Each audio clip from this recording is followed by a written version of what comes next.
As you can see, it is a party here. This is After 83 Weeks. I'm Christy Olson. I've got my good buddy Steve Kaufmann here with me tonight. As usual, George Hermosa and Adam Woods are here too. And the man of the hour, the host of 83 Weeks, Eric Bischoff. It's party time, people. Woo-woo. Dude, what the hell? How come we didn't get the invite to the party apparently? Were they not on the text thread? No, I'm so sorry, guys. But this is something fun that we thought we would do. We love to sit down and chat with Eric every week. This week, we are going to do a little follow-up to the Super Brawl 8 episode. And Steve is here visiting, so I thought it'd be fun for us to get together. We are in Vegas. George and Adam are in Los Angeles. And, of course, our man Eric Bischoff coming to us from Cody, Wyoming, where he just shared that it's like, did you say it was 100 million degrees below zero, Eric? I think no, but last time I looked, which was this morning, and now the sun's gone down, so it's even colder. It was 19 below zero without a wind chill. So I'm guessing it's about 20 some odd below. Are you sure you don't want to just pack back up and head back to Florida? There, I know you. You know what's funny is I left Florida on Saturday because I had to podcast on Sunday, and I didn't want to try to do it from Florida. So I came back Saturday. Lori left Monday morning, and she's still stuck in Denver. Oh, no. Oh, God. Yeah. No. Yeah. Now, we think she's going to get out tonight. Things are looking good at this point. But, yeah, she's been a resident of the Denver International Airport since Monday afternoon. What? Oh, no. The good news is they have a beautiful hotel there with an amazing restaurant. So she hasn't been suffering. There you go. That's good because the Denver International Airport is easily an hour from Denver. Like it is quite literally its own city. Yeah, and I told her, I said, look, the hotel, at the airport is really nice. You don't even have to leave the facility; it's right there in the airport, and it's beautiful. But it's like $600 a night. So, but I said, look, just stay. The option is get into a van and travel for 45 minutes and get into a, crappy little Days Inn hotel. And she would have had to, Uber Eats her food and everything. So I said, splurge on yourself, young lady, splurge on yourself. Yeah. Hit the spa, Mrs. B, whatever you got to do. Oh, so all alone there. Well, we are happy to have you join in the party then tonight, Eric. And I want to kick off the episode tonight by talking about A&E, big NWO episode that aired on Sunday night. I enjoyed it. I think probably the rest of our friends did too. Was there anything that you thought while sitting down and watching the episodes, anything you want to clarify or anyone that you want to respond to from the show? As far as what? I'm sorry. I'm here hacking up my lungs. Hope you feel better soon, by the way. Oh, I will. Not to be crass. But was there anything that was said on the show that you thought you need to respond to or address? What show are we talking about? Are we talking about the NWO thing? Yes. Oh, no, look, I thought they did a phenomenal job. The crew, and I sent them a text immediately after.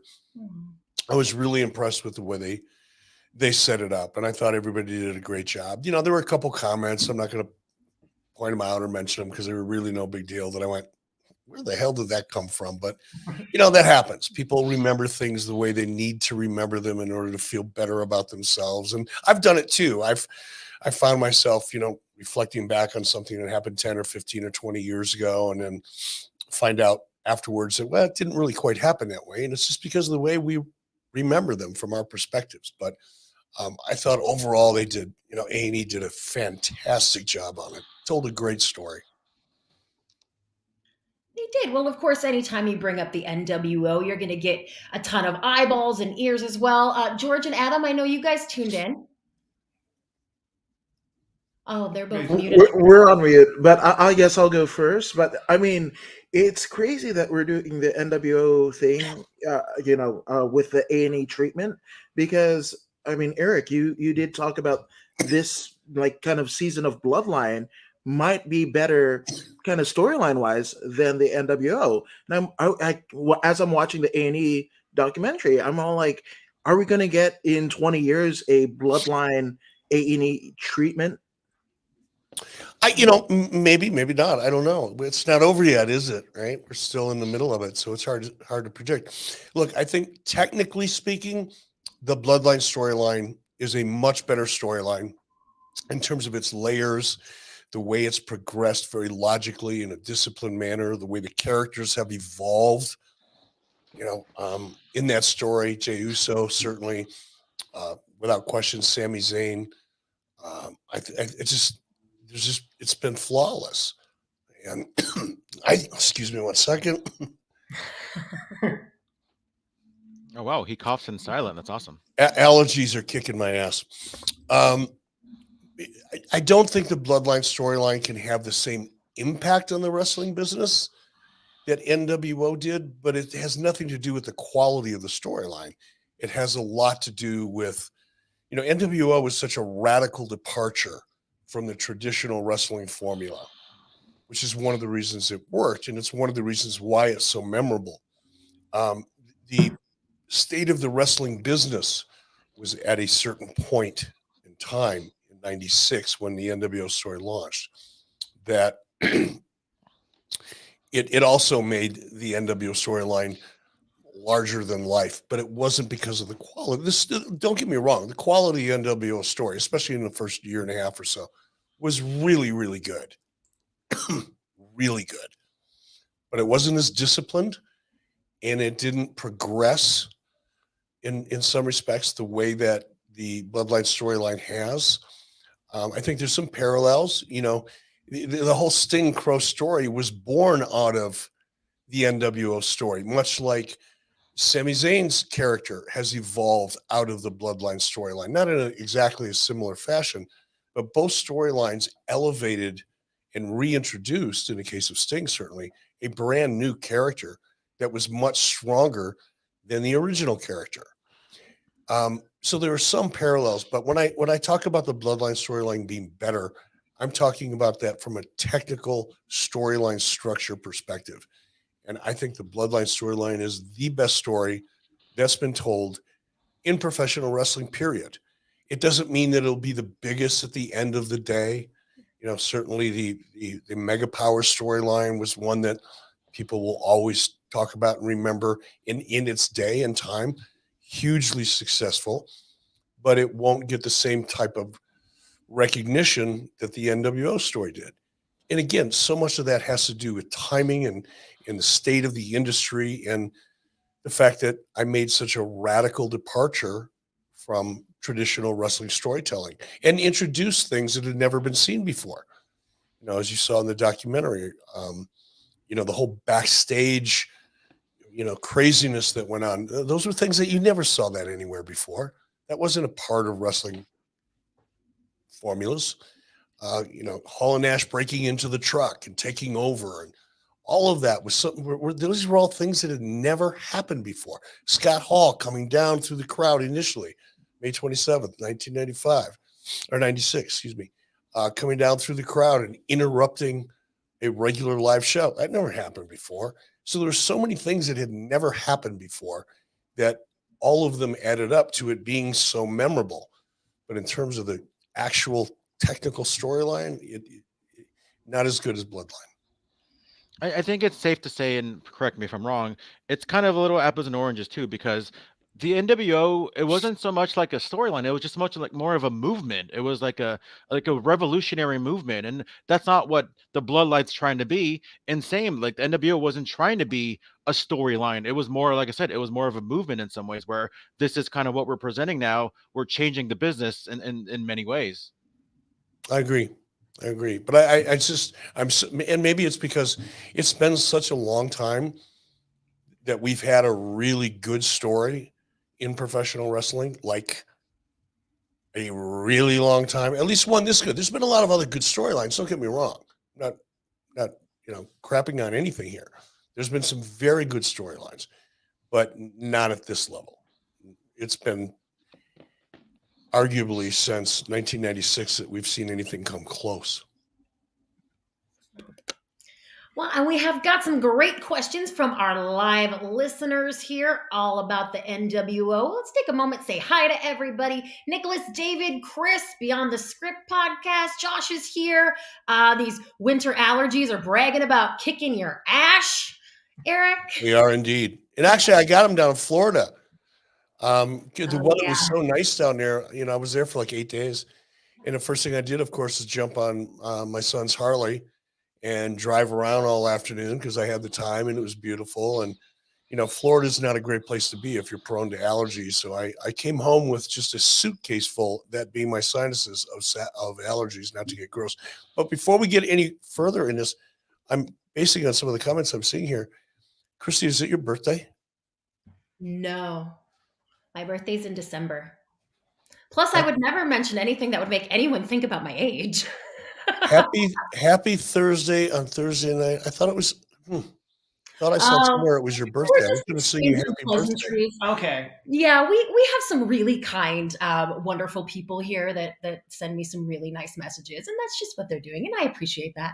And I don't want it to end, but yeah. By the way, Chrissy, is your hair lighter? I feel like your hair is lighter than the last time I saw My it. hair is lighter, gentlemen. Wow, how exciting this must be to everyone tuning in. We know now I live in Vegas. I got the hair colored. Let's go back to the NWO. Long story short, I just understand it looks amazing. Well, thank you. I agree. Let's get this question from Ryan, who wants to know, Eric, why you weren't part of the NWO incarnation in WWE. Were you not interested or not asked? I was asked, kind of. Jim Ross called me right before the 4th of July. And I was rather surprised at that point in time. Jim Ross and I are tight now. We're very good friends. We've talked through all this stuff and respect each other greatly. But at that time, Jim Ross still had a different opinion of me. So when Jim Ross called me right before the 4th of July, and I don't know exactly what he said, but it sounded something to the effect of, hey, boss would like you to come in, maybe do a TV on Monday, talk to you about doing some things together. And I said, well, that's cool, Jim, but what exactly would you want me to do? Well, not really sure yet. Kind of, bouncing some ideas around. We'll kind of figure it out when you get here. He was very evasive and didn't really want to tell me anything. And I didn't take offense to that because I typically wouldn't share a lot of creative with someone that wasn't actually working for me either. But I had to have some kind of an idea of what I was doing because I had friends and family from all over the country coming in for the 4th of July. It's Lori's birthday. It's the 4th of July.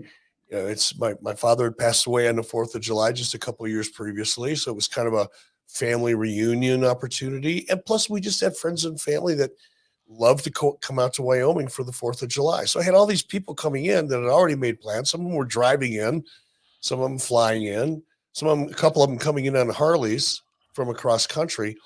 So it wasn't like I was going to pick up and leave before most of them even got there and go do TV without a really good reason.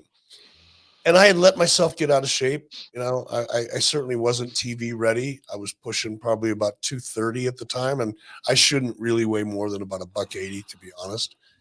So I just, between me not really being TV ready and, just having friends and family coming in that have planned for this event all year round, and Jim not really being very forthcoming in terms of what it is I was supposed to come in for, I said, no, thanks. I'm good. And, I'm not sure even if they would have laid the whole thing out, I might not have done it just because of, the fact that I had so many people coming in from around the country, and it's hard to just drop everything you're doing on short notice. Had they called me a couple of weeks before and laid it out, I would have done my best. I would have been in better shape, not great shape, but I would have been able to drop 10 or 15 pounds in a couple of weeks pretty easy.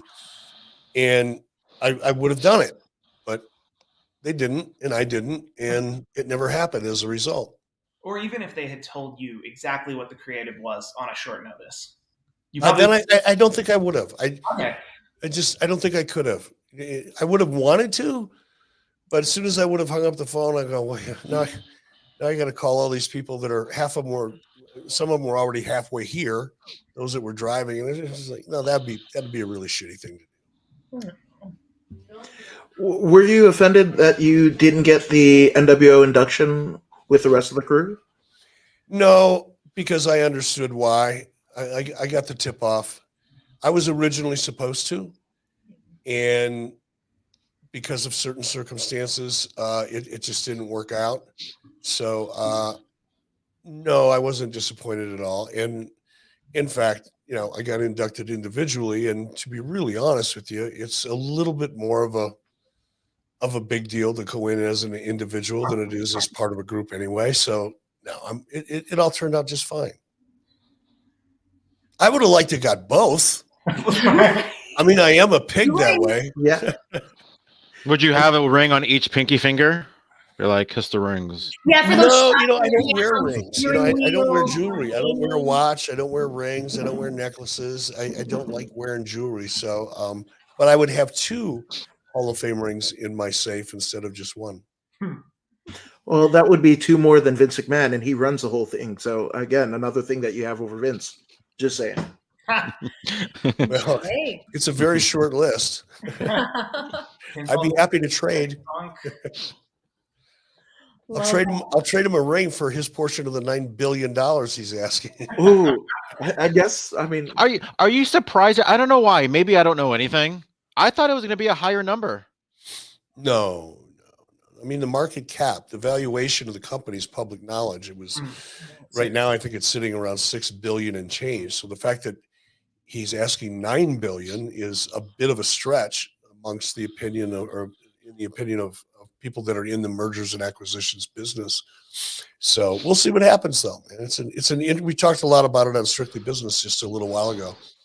I encourage you to listen to that on YouTube, Strictly Business with Eric Bischoff, because there's a lot of Strictly Business shows out there, but there's only one Strictly Business with Eric Bischoff. And if you follow 83 Weeks and you subscribe, or you go to YouTube and you subscribe and hit that little alert bell up in the corner, every time one of these nuggets of knowledge drops, you'll be notified immediately. Nuggets of knowledge. I like that. Yeah, back there up needs to be a shirt. all that shit you guys are talking online with some good knowledge, with some stuff. Give yourself the ability to be able to say, Eric Bischoff says, and something. There you go. Plus, you don't want to walk around being stupid like Dave Meltzer, or the people that read his stuff and believe it. You want to walk around knowing that you know more about the business of the wrestling business than 99 and 9/10% of the people you're ever going to talk to. And all you have to do is listen to Strictly Business. I love There you that. go. Well, and you guys did cover the bloodline in the last couple weeks. The landlord harassment channel, our friend Josh has a question about that. Do you feel the bloodline story will lift Kevin Owens back to main event status? He says, I think they should keep Sammy and KO apart. Sammy and Kevin have been done to death. He's not wrong. Yeah, but have they been done to death in a great storyline? That's the one thing about wrestling. It's the same characters over and over and over again in different storylines. And you can take a couple of guys or gals, whatever the case may be, who maybe have worked together and have had different matches and different storylines over the years. And if you put them into a storyline that's fresh and it's compelling, the audience will forget about everything else. Mm-hmm. So it always comes back down to the quality of the story. Is that why? And maybe this is a long question, but like I'll pick it apart and save it for like other shows. But you had Hogan and Piper in '96, and obviously that was a feud we saw in '85. Is that why you kind of did it, because it was like a new spin? Now you have a pretty much a heel Hogan and a babyface Piper going at it, and kind of a new look on that feud that we saw a decade ago. I mean, it was a factor for sure. I mean, it was a new company, it was a new story, it was an entirely new environment. And yeah, I think there was a good part of the audience that remembered Hogan Piper in a positive way. So I wasn't worried about losing them. But the fact that we were putting them into something that was completely fresh, an entirely new story, it's a little bit like seeing,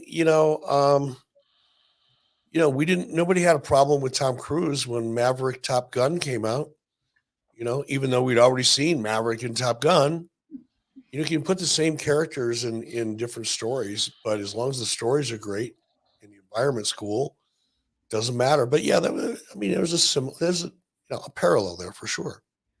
I think I'm paraphrasing. I think it was Lance Storm on Twitter a while ago where he said football stadiums don't sell out and people get angry because they see the Patriots win again.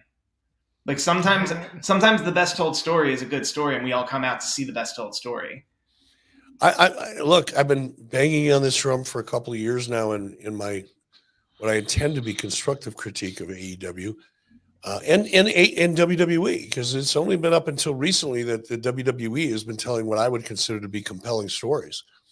There have been some pretty half-assed stories that have been a part of WWE for the last several years, and I've talked about that.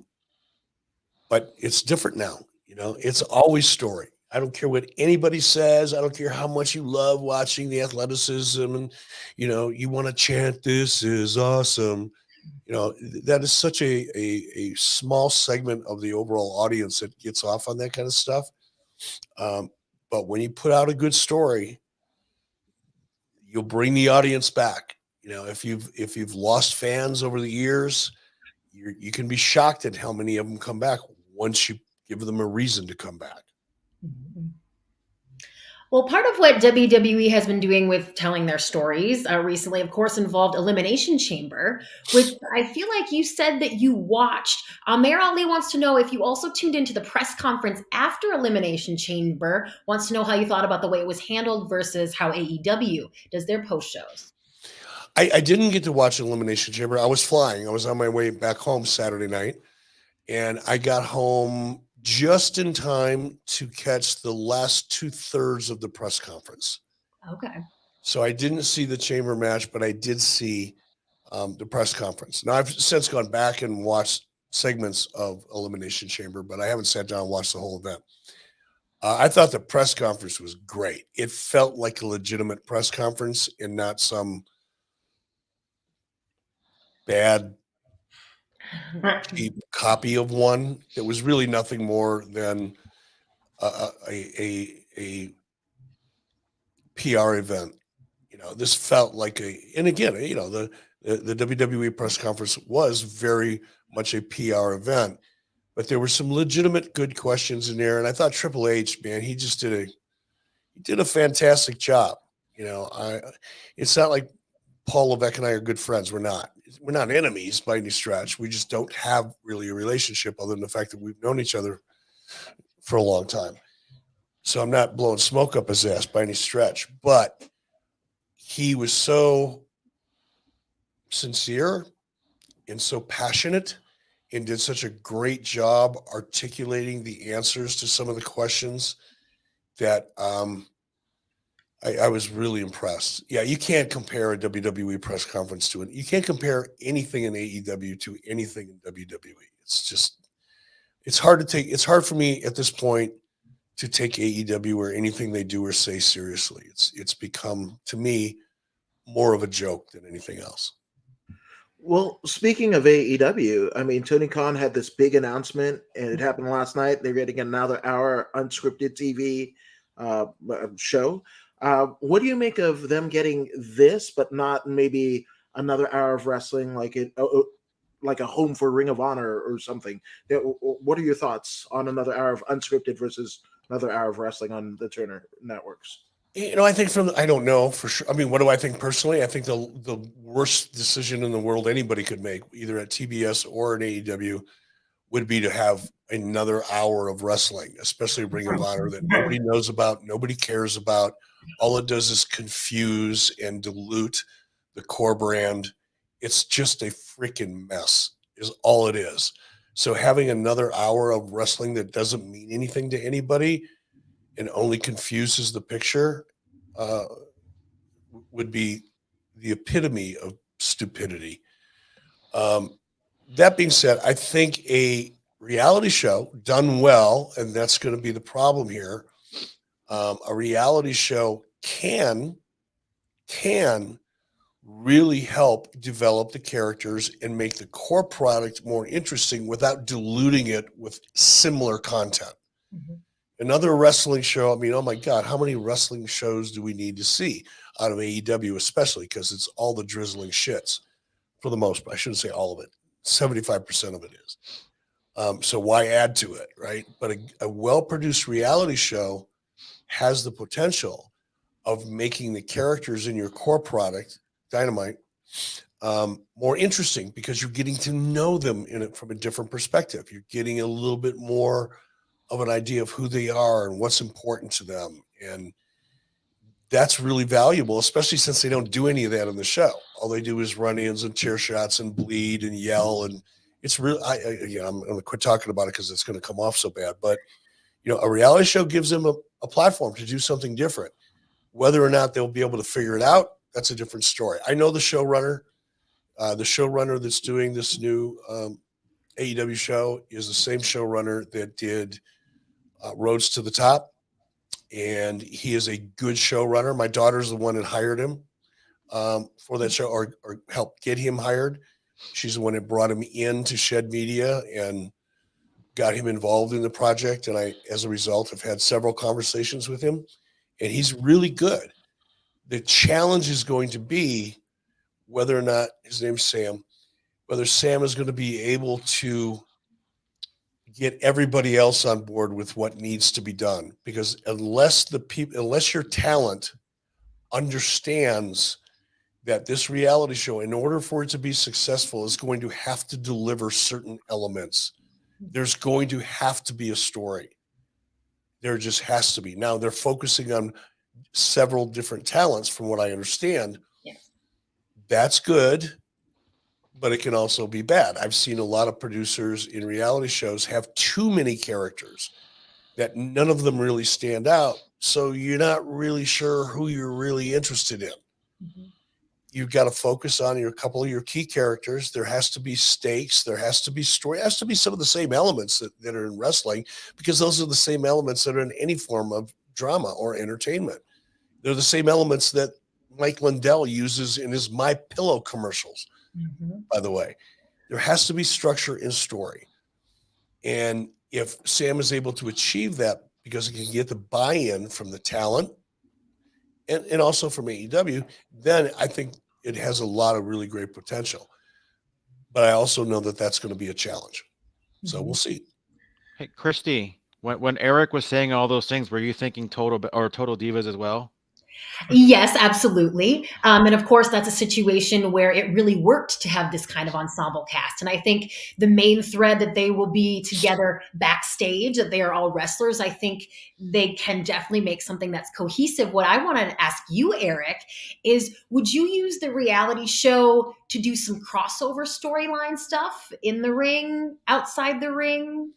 I think that can be hard because of the nature of a reality show. I don't know anything about this one, but let's assume it's a typical buy, which would be 8 episodes, maybe Yeah. 10, sometimes 6. So it just depends. Let's just say it's 8 episodes.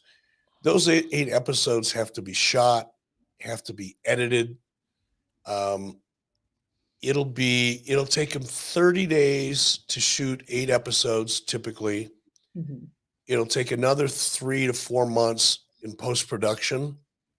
And by that time, because everything moves so quickly in the wrestling world, a lot of the stories and events that took place in the ring or on Dynamite, for example, or Rampage, whatever, I'll call it Dynamite. A lot of those stories will have come and gone, and Mhm. everybody will be moved on to something else by the time you're done in post-production on your reality show. So it'll be very difficult to tie them together in any meaningful way. But I don't know. Maybe they'll figure out a way to do it. Mhm. Do you think their ability to reach a reality show audience, do you think that's hurt by having the wrestling show be the lead into the reality show? Mhm. I don't know. I don't want to say. I guess there's an argument for that. You could say Yeah. that. And I could probably be even more convinced that having your reality show lead into your wrestling show, because now you're making your investment in characters and you get to watch live how that's going to play out. Mhm. Not necessarily the same stories, but you're investing in the characters. And let's say it's Dr. Baker. You're really a Britt Baker fan. As a result of the reality show, you never really paid too much attention to her in a wrestling environment because maybe you're not really a wrestling fan, but hey, it's a reality show. I'm going to check it out. And then you check it out and you go, wow, I really dig her. She's got a cool story and she's going to be wrestling next. So I'm going to tune into the wrestling show where you might not otherwise have. If I had a choice, I would choose to be a lead in instead of a lead out. Good call. Maybe I just don't know all the lingo. But do you think he called TK a snowman because he just can't take the heat? Swerve. Right. Right? I don't know. I can't think. I don't know. of that I don't even want to have fun with that because I don't know Ariel Hawani. I've never met him. I don't think I have. I'm pretty sure I haven't. If I did, it was because I bumped into him at an event somewhere and said, "Excuse me," but I don't think I've ever had a conversation with him. But when he said that, look, if Ariel has seen anybody do drugs or beat their wives or steal something from a little kid, if you've seen it with your own eyes or you have hard evidence of it, then have at it, man. Let the world know. Who cares? If it's a public figure, all bets are off. If you've seen it with your own eyes or there's hard evidence. But if you're just spreading a rumor that somebody else started, I think you're kind of a piece of shit. And I've got no time for you. And I don't involve myself in that. Well, it's weird because the people that dig, Ariel in this instance, dig him in the MMA sphere for the same reasons, and the people that don't like him, he's instigated a lot of fights with the people in the MMA community as well. So if you don't like him for that, it's kind of the same thing that the MMA culture has seen of Ariel over the last 10 years. So it's kind of the same. But I think it's just kind of ironic that this tweet and comment comes out of a guy who literally markets himself as the nose. So just saying that. Ariel is the nose. I like that he explained the punchline at the end. As I said a few moments ago, I just don't engage in that nonsense. It's not my thing. I like he repeated him. So, sorry, I thought that was funny. All right. Well, while we're into a little bit of the drums anyway, let's take this great question from Mr. Whisper. Eric, firstly, get well. Absolutely. Secondly, I was watching your friends at K100 and they were talking about Hall and Nash having heat with Hogan over booking ideas and that it got awkward with Hogan and Nash. Do you recall that? I mean, it did at a certain point. Initially it was all exciting and fun, and it took, look, it was a little bit of a transition. Diesel in WWE was single focused talent, right? His story was his story. His promos were his promos. His matches were his matches. Same with Scott Hall. Same, obviously, with Hulk Hogan.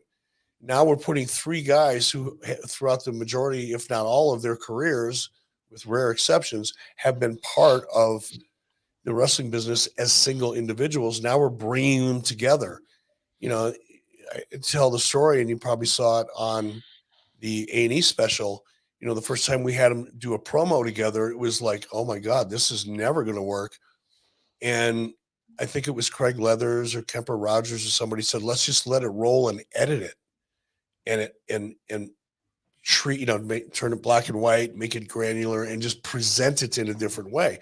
Because if you say, okay, Hall, Nash, and Hogan, you guys we're going to give you 4 minutes because there's 3 of you. It would have been horrible because they each would have been doing individual promos and they wouldn't have really fit together very well.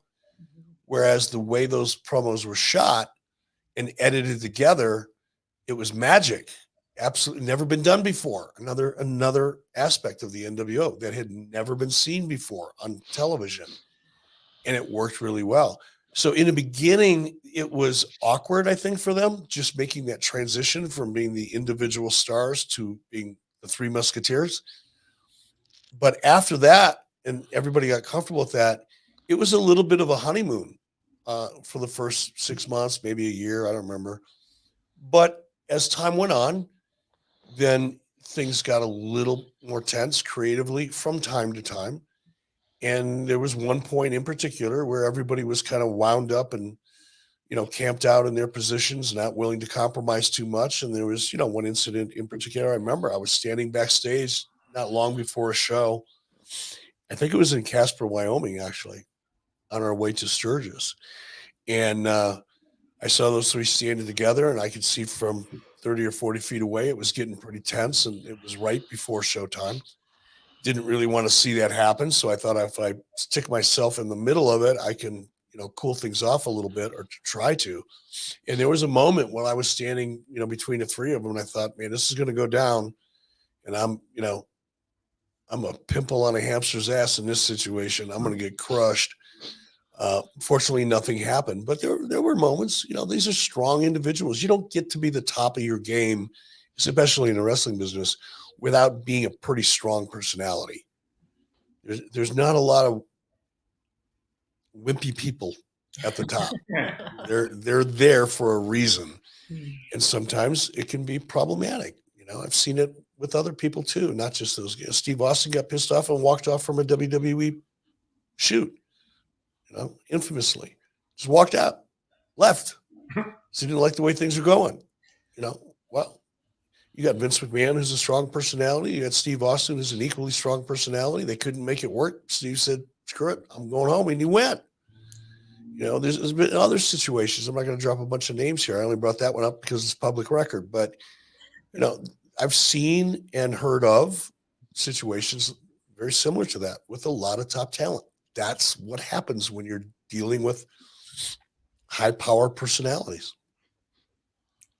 Yeah, Hogan was one of those guys we were just talking about. Terenia says, hey, Eric, seen you at Hogan's Hangout. I wasn't expecting that.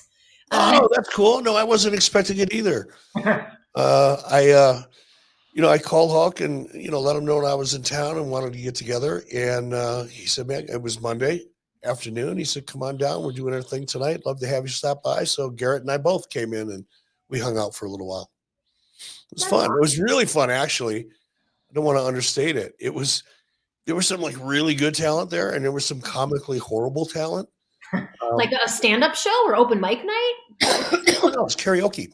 Oh. Yeah, Monday night's karaoke night at Hogan's Hangout.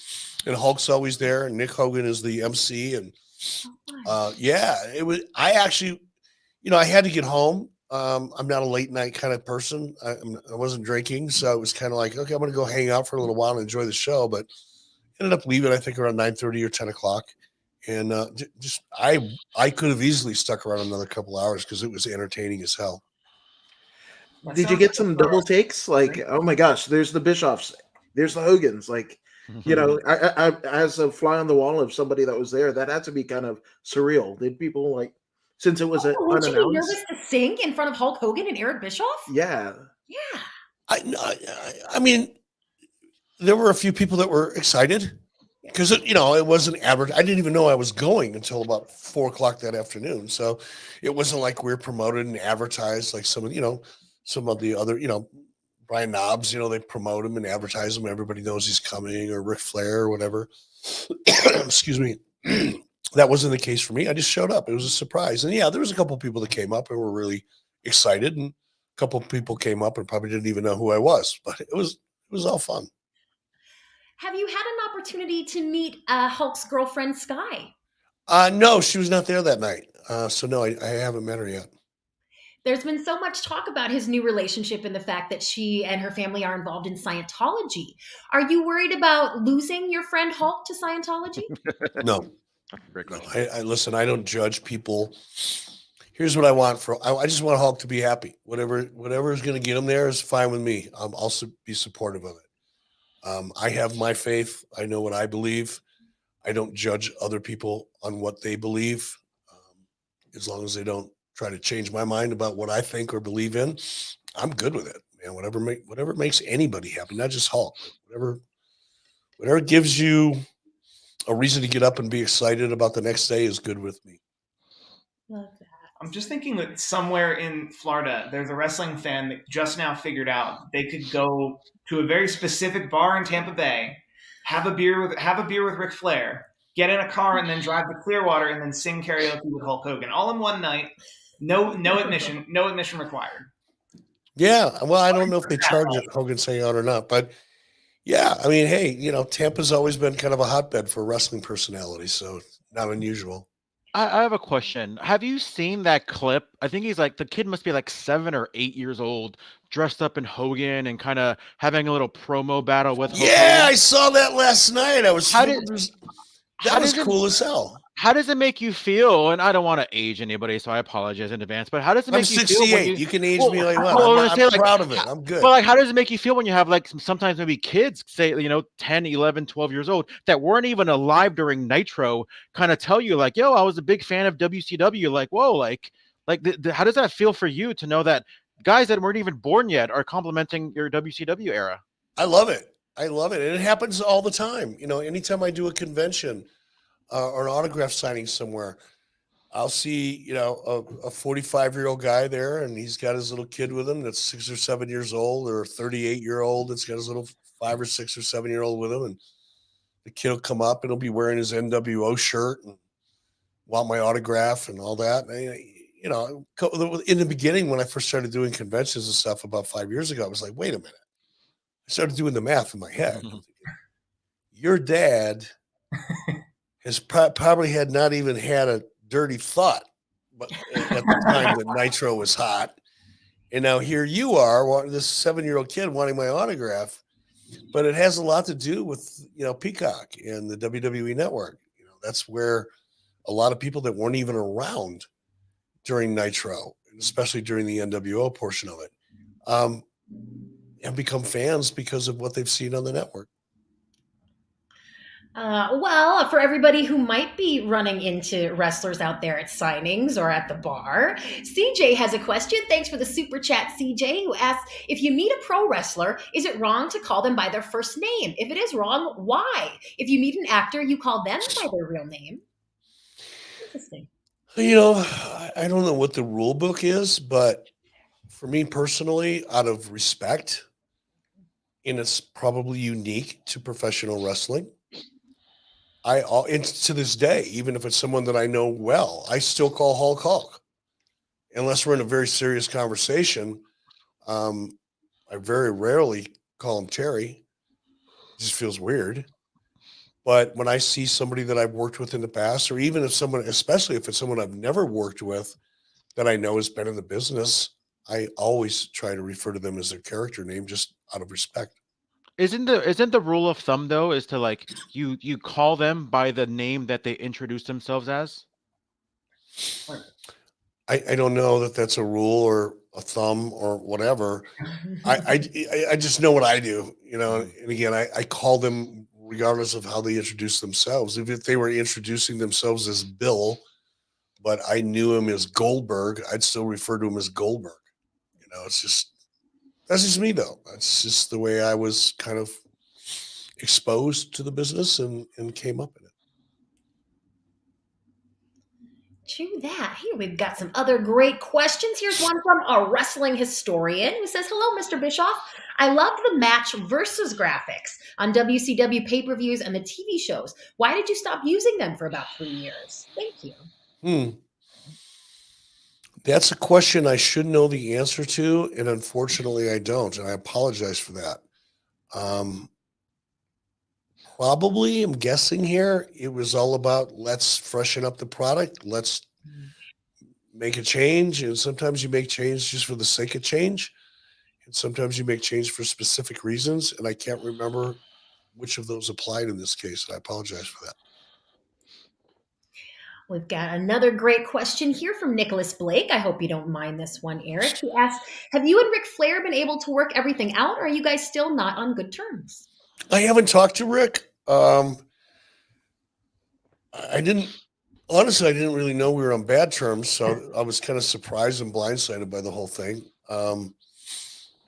But no, I haven't had any follow up with Rick. I don't feel the need to on my part, and I'm not sure Rick feels the need to on his part. So I'm sure we'll bump into each other at some point, and after about 5 minutes, we'll be drinking beer together, and all will be forgotten because that's usually the pattern.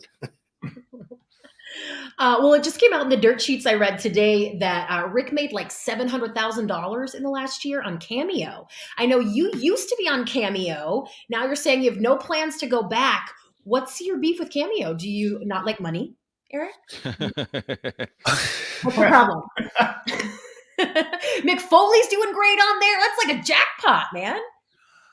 But I'm not Mick Foley and I'm not Ric Flair. I don't think I would have that level of success that they had. I mean, anybody that wants to see me can see me here, in my podcasts. I got 2 of them now, told there's probably 4 hours of me available on podcasting and an hour here. So I'm easy to find. And I'm not Mick Foley. I'm not Ric Flair. Wrestlers are, in a different category. I was an executive and an announcer. I wasn't a wrestler. So I don't think I would I wouldn't have nearly the amount of success either one of them have, number one. And number two, I did try it once. The guy that owned Cameo reached out to me a couple of years ago and really tried hard to get me to do it. So I gave it a shot. I just didn't like it. I didn't like sitting down and just, I don't know. It just wasn't me. I just didn't like it. That's fair. Let me know if you want to dive back in. I don't. Less work for me. Well, Jerry Manley has this question here, Eric. Why does WWF No Mercy get more love than WCW NWO Revenge on Nintendo 64? You guys came out with it first, and it was the same company and engine. See, I did not know that, but I know all about reskinning engines. Digging into a little bit of engine reskinning myself on a different project, but I don't know. Probably because WWE was more popular and had a more loyal fan base. Be my guess, but I don't know. All right. Well, I think he let us know. Jerry let us know what he thinks there. That roster on the WCW NWO Revenge game, it was just like, oh my gosh, there's a cornucopia of everything I love. I thought it was a better game than No Mercy. And I'm not a gamer, so I never played. To this day, I've never played one of them. I've never even watched someone play one. I have no interest in gaming like that.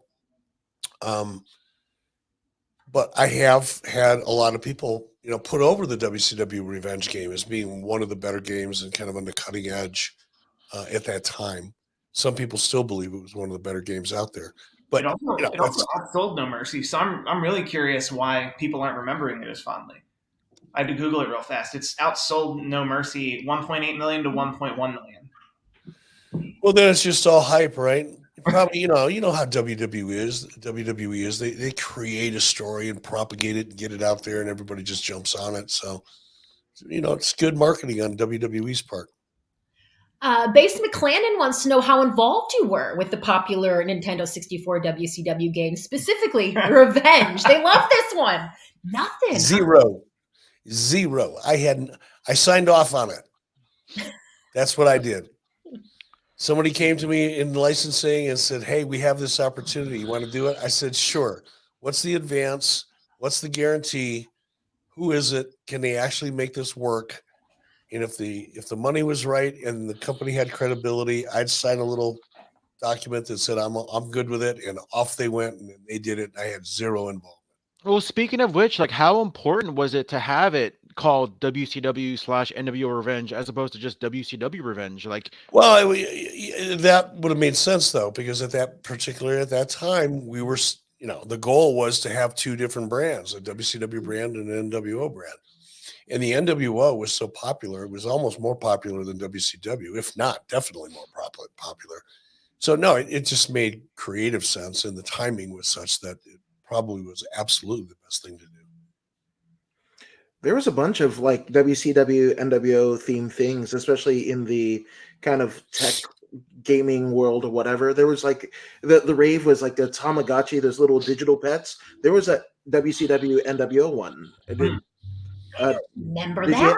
Yes, absolutely. I had one for sure. I had a WCW one and an NWO one, and they would fight It was a whole thing. Because Tamagotchi probably paid the license. I guess. That was actually something, Eric, that I was going to ask you about this week, because you talked on the show about NWO and the T-shirts and all that.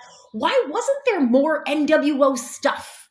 Mouse pads or sneakers, like Nikes with NWO on it.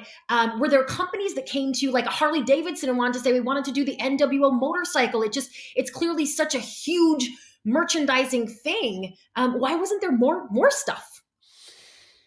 That's a good question. And actually, we did get, I think up until recently, a couple of years ago, I think I threw them away or gave them away or something. But I had a shoe company, and I don't remember who it was, actually do a mock-up of NWO shoes.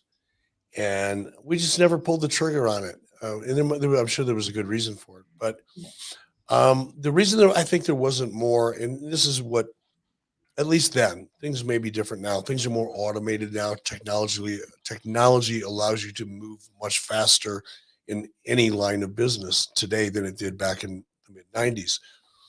But in the case of WCW, we never really had a sophisticated or functional licensing and merchandising division because there was no need for it. WCW until 95, really until 96, our revenue that was being generated historically in licensing and merchandising was pretty minimal because we just weren't popular. WCW was a distant number 2 to WWE, and WWE dominated licensing and merchandising. So those people in the licensing business that wanted to be in the wrestling business were all going after WWE product because WWE had a long, successful track record in the licensing business, whereas WCW had zero success in the licensing business. It wasn't until 96, 97 when that changed. And in fact, that didn't change, but it wasn't until 96, 97 when we dominated WWE in such a powerful, obvious way that now these same people who had never worked with us before, who had previously worked with WWE in licensing, came to us and said, hey, we'd like to do some stuff. And some of it we did, but it takes time. Doing a deal takes 3 to 6 months. By the time you're done with attorneys and contracts and negotiations and all the things that go into it. And then there's a lead time. You don't just like back then, you couldn't just get your deal done, flip a switch and start spitting merchandise out overnight. The lead time was a long time. And by the time we got really popular and became very attractive to licensing companies, despite the fact that we didn't have much of a history in that business, and we do some of those deals, by the time it took those products to get into the marketplace and then get measured, we're into 1999 and everything changed, right? So that's the best way I can answer that. Yeah. Just a quick question. I think it might have been your first action figure in WCW. There was like a 3-pack with you, Hogan, and Nash. Did you have any kind of reaction when you first saw your action figure? I still have it. It's in the room right next door. Next week, I don't want to go digging through to try to find it out. It'll take too long. But I actually the have WCW one, right? Yeah, I have that, and I'll hold it up and we can look at it next week. But that kind of stuff never really mattered to me. I don't know why. It just went, oh, cool. Action figure. Great. I think I may have gone into Walmart once or twice just to see my action figure on the shelf, just to kind of stroke my own ego for a couple minutes. But beyond that, it just didn't really matter that much to me. I have not every at all. I have several of those that were the first ones to come out, but they're in a box, and they've been in that same box since 2000. Whoa. They've moved around the country. I've never taken them out of the box. They just move from one storage unit to the next storage unit to the next storage unit. But I have some of that stuff. I just don't. So you never took it out of the packaging so you can play with yourself? I don't need. If I decide I'm going to play with myself, I don't have to go fast. All I know, Eric, is if we do a series on YouTube that's just Eric Bischoff plays with himself, people will click and then be a little disappointed where it's just unboxing videos. But I bet if we did it on OnlyFans, we could make $1 or $2. There you go. There you go. Oh, I mean, are any of them prototypes? No. Okay. They're all John Cena. Did you ever compare the WCW one to the WWF action figure? You're like, one of them, this one looks a lot better than that one. No, I never did. I will now, though. You've given me a great idea. You've given me an idea to get a hold of my package and take a closer look. Oh, well, as much as I hate to cut off all this innuendo, Don't say cut off when we're talking about my package. Cigar Guy wants to know, when you worked with Macho Man Randy Savage, is it true he was Macho Man 24/7? Yes. You know, the only time I saw a really noticeable change in Randy's demeanor was I went to his house a couple times, or his condo, and he was completely different. When he was in his own condo, or in his own area, and there was no business. Nobody else was around. We weren't shooting something. It was just hanging out, just two guys hanging out. And he still had that voice, it's not, that never changed, brother. But it wasn't like this, He was just really relaxed and at peace. And that's the only time I saw him that way. Whenever it was business, he was always on guard. He was always ready to go. And not always in a bad way. In fact, I loved working with Randy.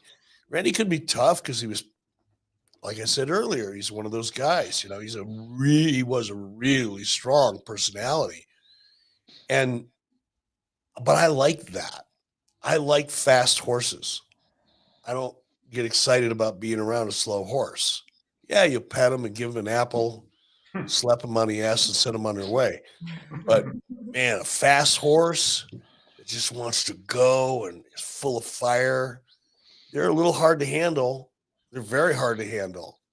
If you get a horse that loves to just go and kind of resents the fact that you're in the saddle and you may be slowing him down a little bit, he's going to fight you, or they'll fight you. But man, that's fun. That's a fun ride. To just get on a horse and go, boop, boop, boop, that's like a circus pony, carnival pony. That's no fun. I want to ride something that's going to maybe kill me. That's fun. And just when you thought we were done with innuendos, folks, just saying. I just wrote it down. I'm pretty sure I like fast horses. Should be a t-shirt. Oh, yes. Fast horses rule. What a graphic. Hey, this kind of goes along with that. How about these gentlemen of a certain age being these fast horses? UWP. Do you think a seniors promotion would work? I may be in the minority, but I would rather watch basic storytelling matches in senior slow motion and good than all this too fast circus matches. What say you, Eric? I think there's a happy medium in there somewhere, but I don't see, I don't see a seniors division in professional wrestling. I really don't. I mean, it's, I watched Muda and Chono from one of Muda's last matches, because I've known both of those guys for quite a long time and got to be pretty good friends with both of them. So I watched that and, yeah, no, I don't think the seniors thing will work. I mean, you could probably pull, you could have an event, and a special, but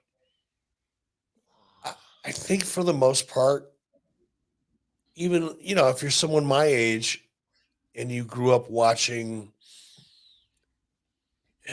anybody that was popular 30 years ago, right? And number one, very few of them can get in there and bounce around.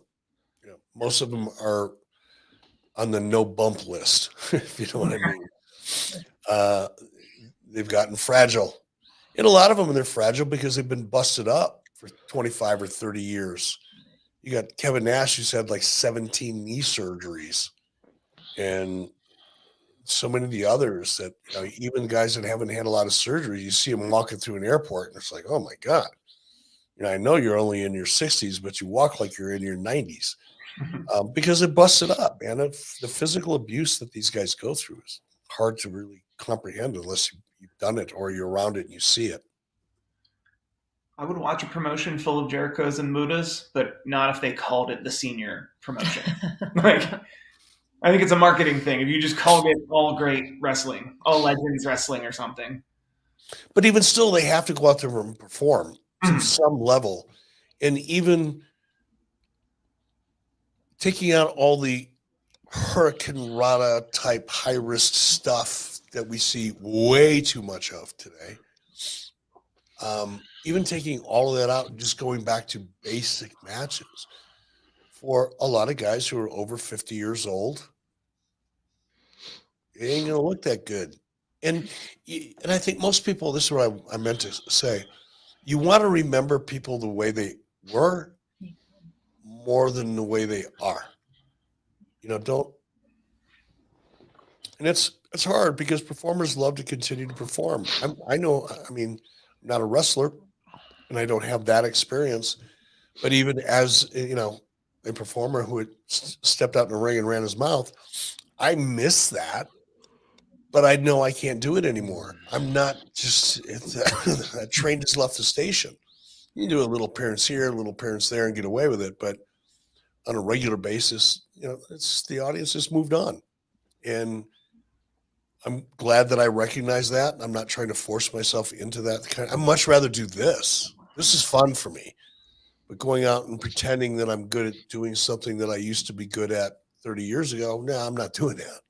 And most guys feel, Booker T doesn't want to work. I've talked to Booker about this,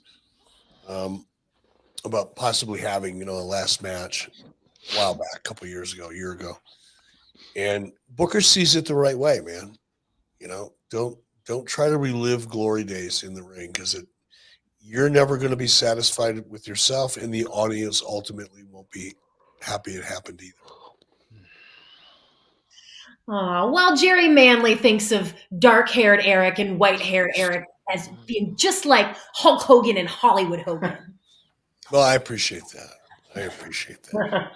What a great sentiment for us to end on this evening, Eric. This has been tons of fun as per usual. Next week, you and Conrad are going to sit down and talk about an episode of Nitro. Yes.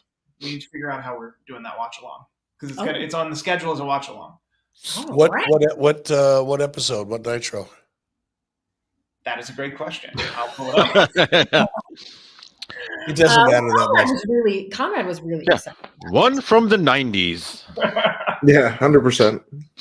But we hope to see you back here, Eric, for the after party. We want to thank everybody who has joined us live. Do not forget to make sure that you are subscribed, guys. It's the big red button right here. And then if you click the bell and turn those notifications on, your phone will just tell you, come and hang out live with the Eric Bischoff and enlighten yourself. So thank you guys so much for hanging out with us. We appreciate it. Eric, you are the best. As always, hope you're feeling better very, very soon. And please try to stay warm out there. We hope I've got to go pick up Lori at the airport here in about an hour and a half. I actually started my truck up right before I came out here to do this. So it's been running for an hour. I'm going to keep that thing running until I jump in it to go get her to make sure it's nice and toasty warm. It's cold. It's just cold as a bitch out here right now. Oh, and she'll be so happy to see you and be home and come to the warm truck and that's just we love that. Oh, I have some special plans. Ooh, there you go. There you go. Ooh. All right, it's going to be a blue chew night. Something warm for your guys' way. My goodness, but I don't think you guys will need it. Nope, we won't. There we go. Adios, Eric. Have a great night. See ya. Well, we all know what that means, and we want to definitely thank y'all for hanging out with us live. We're gonna wrap this baby up, but G. Hearn, Adam Woods, there we go. Eric, this is just the part where we all we plug our way out. Yeah, we just plug. So we're not doing it. We're not doing the Patreon thing? So they didn't post us on Patreon because I think Tony Schiavone and Conrad are doing a Zoom at the exact same time. Also, isn't it the free ad-free shows? Everybody go and experience it. Is it really? Oh, this week, yeah. Oh, yeah. well, so, then they definitely don't. Oh, so I'm really done for the night. Well, what the hell am I still here for? See you guys next week. Goodbye. Yeah, Eric. I thought he wanted to see what we were plugging. I know. well, that would have been fun. Yeah. Adam, according to Woods, you've had one Eric Bischoff on your awesome podcast. Yes, actually 3 times, which I think it is the number of Hall of Fame rings that I think one Eric Bischoff should get. But if you want to check that out and all the awesome stuff, MMA, pro wrestling, it's your jam. And then I got dumb shit memes. But according to Woods, across the board is where you're going to get all of this guy. Well, maybe 95% of this guy. There's 5% reserved for my wife. I love that. I enjoy your Instagram so very much. Eric Bischoff has been on 3 times, but has he been on for 5 hours? No, but George Hermosa has, and he has the Wrestling Chatter, and he did a lot of chatting on the According to Woods show, but I'm going to let him plug that Wrestling Chatter show. No, I wanted to hear you plug it. You just keep going. It's just all the good stuff. We've got XPW stuff. We've got like all types of what could have happened when. And that sounds like something that is already on the 83 Weeks channel. So, anywho, George Hermosa, plug your stuff. We have, as promised, we had more new content. About a couple weeks ago, we put up an interview with Barry Horowitz, who just showed up on Impact Wrestling. Yeah. A few days ago, we put up an interview with Jacques Rougeau, the Mountie, and see what he's up to. A lot of good things, a lot of cool things. He's running a contest, I guess, where you can run a contest, train with the Nightmare Factory for free, get like a cash reward. French commentary for pay-per-views? No, that's Raymond Rougeau. Okay. Just in a few days, we're gonna drop a new thing. We're kind of covering like a lot of the books. So we talked to Medusa, Alundra Blaze, about her book that's gonna come out in a couple weeks. So that's gonna drop in a few days. You guys, she has been talking about that book since 2017. She was already writing it. I remember when we were working down at the PC together, and she was excited back then to share her story. But I remember the things she said that kept her from really closing the book, right, and putting the book out, was that she just had new cool things happening all the time. Remember her saying like, oh, she wanted to add in like the monster truck thing she was doing at the time and all of that.